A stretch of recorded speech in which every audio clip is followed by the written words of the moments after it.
बलवंतपुर कहकर एक गांव में अनुपम अपनी बीवी सुधा के साथ रहता था। अनुपम की तेल की दुकान थी, जहां पर वो तरह तरह के तेल बनाकर बेचा करता था। सुधा भी उसके साथ तेल बनाती थी और इस प्रकार वो दोनों मियाँ बीवी अच्छे से अपनी दुकान को चला रहे थे। अरे अनुपम भाई साहब, मैंने तुम्हारी इस दुकान के बारे में कई सारी अच्छी अच्छी बातें सुनी हैं। मुझे सूरजमुखी और मूंगफली का तेल चाहिए, वो भी 2 कनस्तर भर के। धन्यवाद भाई साहब, मैं अभी भर देता हूँ तुम्हारे लिए तेल। हाँ हाँ ठीक है। बहन जी, आप बताइए, आपको कौन सा तेल चाहिए? अरे सुधा बहन, मुझे भी एक पूरा कनस्तर भरकर चावल के भूसे से बना हुआ तेल चाहिए। सुना है आपकी दुकान में वो बहुत अच्छी मात्रा में मिलता है और एकदम शुद्ध और ताज़ा होता है। जी बहन जी, आपने बिल्कुल सही सुना है। हम अपने ग्राहकों को जो भी तेल देते हैं वो 100% शुद्ध और ताज़ा होता है, बिना किसी मिलावट के। अरे वाह, क्या बात है! आप दोनों की यही ईमानदारी तो आप दोनों की दुकान को एक अच्छी दुकान बनाती है। वरना आजकल के जमाने में बाजार में ये सब अपनी जेब में पैसे भरने के लिए ही बैठे हुए हैं।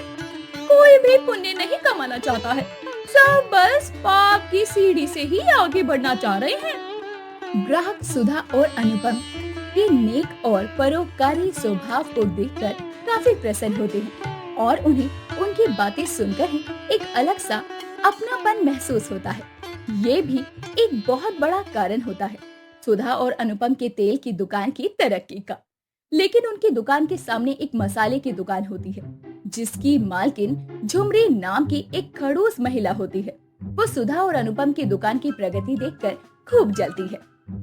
ये अनुपम और सुधा के तेल की दुकान में तो दिन के 8 पहर ग्राहकों का आना जाना लगा ही रहता है। और एक मेरी मसाले की दुकान है, जहाँ पर मुश्किल से ही कोई ग्राहक मसाले खरीदने आता है।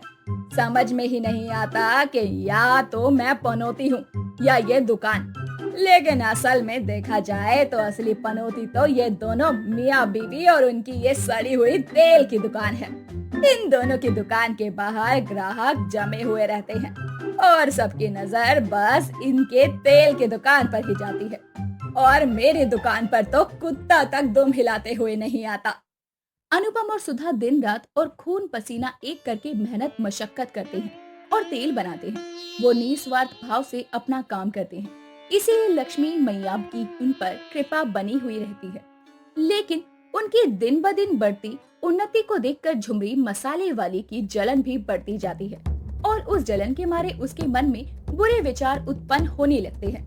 अरे बहुत हुआ इन दोनों मियाँ बीवी का नाटक। अब मैं इन दोनों को यहाँ और रहने नहीं दूंगी। इनकी तरक्की के रास्ते में अब मैं काली बिल्ली बनकर आऊंगी और ऐसा रास्ता काटूंगी कि ये दोनों ऊंचाई से नीचे ही गिर जाएंगे, वो भी अपने मुंह के बल पर, और फिर कभी उठने के लायक ही नहीं रहेंगे। एक रात जब अनुपम और सुधा दोनों सोए होते हैं, तभी झुमरी चुपके से उनकी दुकान के पीछे की खिड़की से अंदर घुसती है और उनके तेल में गंदे तेल की मिलावट करती है। अरे कहते हैं कि एक गंदी मछली पूरे तालाब को खराब कर सकती है, वैसे ही अब ये गंदा तेल इस पूरे अच्छे तेल को खराब कर देगा और फिर ग्राहक बीमार हो जाएंगे और इसका सारा बिल फटेगा अनुपम और सुधा के नाम पर। मैं उस पल का बेसब्री से इंतजार कर रही हूँ जब ये सब हकीकत में होगा। झुमरी तेल में मिलावट करके वहाँ से चली जाती है, जिसके बाद अगली सुबह जब अनुपम और सुधा सारे तेल को निकालने जा रहे होते हैं, तभी अचानक से उस तेल का बड़ा बर्तन पलट जाता है और सारा का सारा तेल फर्श पर फैल जाता है। हे भगवान, हमने इतनी मेहनत से ये जैतून का और तिल का तेल बनाया था और ये तो पूरा का पूरा बर्बाद हो गया। अब हम क्या करेंगे? ग्राहकों के ऑर्डर का क्या होगा? हमें ग्राहकों को बताना होगा सुधा कि ये तेल गलती से फैला है, इसमें हमारा कोई कसूर नहीं है। हाँ अनुपम जी, बिल्कुल सही कह रहे हो आप। हमारे पास ग्राहकों को ये सच बताने के अलावा और कोई चारा नहीं है। अनुपम और सुधा ग्राहकों को जो सच है वही बताते हैं और उन्हें थोड़ा बहुत नुकसान हो जाता है। वहीं कुछ ग्राहक कुछ देर रुकते हैं और अगले दिन तेल लेकर जाते हैं। ये सब देखकर झुमरी को बहुत गुस्सा आता है। अरे इतनी मेहनत से वो चाल चली थी, लेकिन मेरी चाल नाकामयाब हो गई। लेकिन मैं इतने में चुप बैठने वालों में से तो नहीं हूँ। मैं तो इनके काम में बाधा जरूर डालूंगी और इनसे इनकी ये दुकान तो बंद करवा कर रहूंगी, वो भी हर हाल में। फिर एक दिन जब अनुपम और सुधा कुछ देर के लिए मंदिर जाती है, तभी अपनी दुकान को बंद रखते हैं। तभी दिन दिहाड़े मौके का फायदा उठाते हुए झुमरी चुपचाप हल्के हल्के कदमों से अनुपम की दुकान की तरफ जाती है और वो उनकी दुकान में घुसने ही वाली होती है कि तभी गली का दूध वाला मटरू झुमरी को देख लेता है। अरे झुमरी बहन, कहाँ जा रही हो? आपकी दुकान तो वहाँ है, तो फिर आप अनुपम की तेल की दुकान में क्या करने जा रही हो? वो मैं दरअसल, अरे मुझे ना राई का तेल लेना था, वो ही लेने के लिए यहाँ आई थी मैं। फिर देखा कि दुकान तो बंद है। अरे झुमरी बहन, कैसी बात कर रही हो आप? मैं इतनी दूर से आ रहा था, तभी मैंने देखा कि अनुपम भाई की दुकान बंद है और आप इतने पास से भी ये नहीं देख पाई कि उनकी दुकान बंद है। अजीब बात है। ए बटरू, ज्यादा बकवास मत कर और अपने काम से काम रख। आया बड़ा। झुमरी मुंह बनाते हुए वहाँ से गुजरते हुए चली जाती है और अपनी दुकान में घुसती है और मटरू भी वहाँ से चला जाता है। उसके 5 मिनटों बाद अनुपम और सुधा दुकान में आ जाते हैं और इस बार भी झुमरी अनुपम और सुधा की दुकान में कोई बखेड़ा खड़ा नहीं कर पाती। अरे ये सब उस मटरू के कारण ही हुआ है। सत्यानाश हो उस मटरू का, नालायक कहीं का। अगर वो मुझे टोक कर मुझसे सवाल जवाब नहीं करता तो वक्त जाया नहीं होता। सुधा, चलो अब हम अपने बाकी के काम को शुरू करते हैं। हाँ अनुपम जी, बहुत सारा काम पड़ा है, समय पर निपटाना होगा वरना बहुत गड़बड़ हो जाएगी। हाँ सुधा।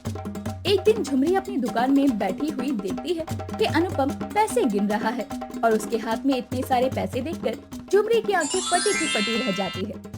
ये अनुपम तेली, इसके पास तो मुझसे भी ज्यादा पैसे हैं। सच में ये बहुत अमीर है। होगा भी क्यों नहीं, दिन रात इनकी दुकान में कई सारे ग्राहक तेल खरीदने आते हैं। अब देखो, मैं तुम्हारे पैसे ही चुराऊंगी अनुपम और सुधा। बिना पैसों के तुम तेल बनाने के लिए लगाने वाली सामग्री कहाँ से लाओगे?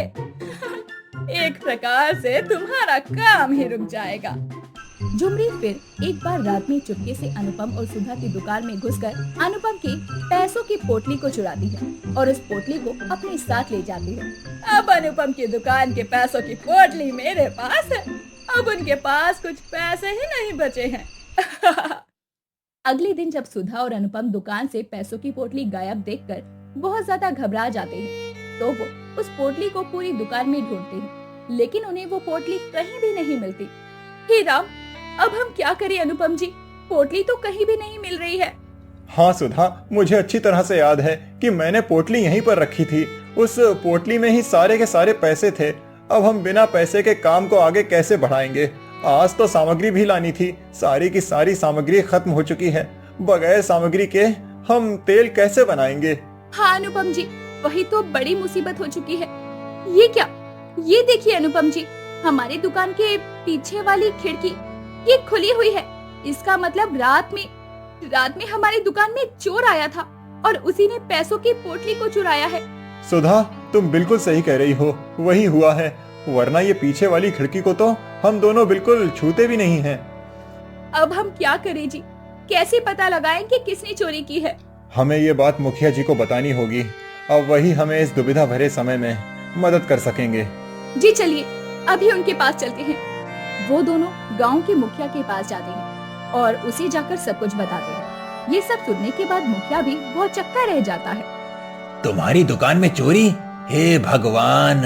अनुपम, सुधा, तुम चिंता मत करो, मैं अपने आदमियों को भेज रहा हूँ गांव में तलाशी लेने।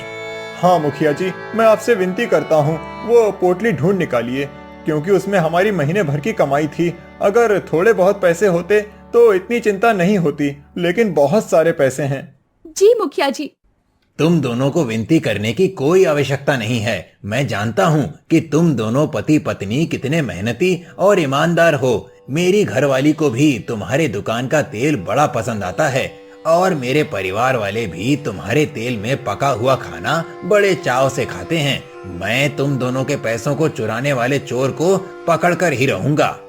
फिर दिन में जब सुधा और अनुपम घर वापस लौट रहे होते हैं, तभी उन दोनों की नजर झुमरी के घर में जाती है, जहाँ पर उसने अनुपम के पैसों की पोटली रखी होती है।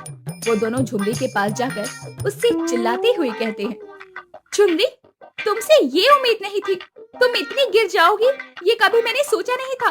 तुमने हमारे पैसों की पोटली हमारी दुकान से चुरा ली। तुम्हें शर्म नहीं आई ये घिनौनी हरकत करते हुए? चलो अभी मुखिया जी के पास चलो। अरे तुम दोनों मुझ पर इतना गुस्सा कैसे कर सकते हो? ये मेरी पोटली है, तुम्हारी नहीं। ये मेरे दुकान की पोटली है। चलो मुखिया जी को मैं भी बताऊंगी कि तुम दोनों मेरी पोटली को अपनी पोटली समझ रहे हो। वो तीनों मुखिया जी के पास जाते हैं और तभी क्या? अरे हाँ मुखिया जी, मेरा विश्वास कीजिए, मैं झूठ क्यों बोलूंगी। ये पोटली मेरी दुकान के पैसों की पोटली है और इसे ये दोनों अपनी पोटली समझ रहे हैं। नहीं मुखिया जी, ये झुमरी मसाले वाली झूठ बोल रही है। हाँ मुखिया जी, ये सरासर झूठ पे झूठ बोली जा रही है। अभी दूध का दूध और पानी का पानी हो जाएगा। 1 मिनट, अभी पता चल जाएगा कि असली चोर कौन है और कौन सच्चा है और कौन झूठा। मुखिया जी एक गर्म पानी से भरा हुआ बर्तन लाते हैं और उसमें वो सारे पैसों की पोटली को डालते हैं। गर्म पानी में जाते ही वहाँ पर तेल की छींटें ऊपर आती है। ये देखो, ये तेल की छींटें देखो। ये पैसों की पोटली अनुपम की ही है, क्योंकि एक तेल की पोटली पर ही तेल लगा हो सकता है और तुम ठहरी एक मसाले वाली। अब हो गई शांति और बोलो झूठ। झुमरी की बोलती बंद हो जाती है और उसके बाद वो सबसे माफी मांगती है और शर्मिंदा होकर गांव छोड़कर चली जाती है। वहीं अनुपम और सुधा अपने तेल की दुकान के जरिए खूब तरक्की करते हैं।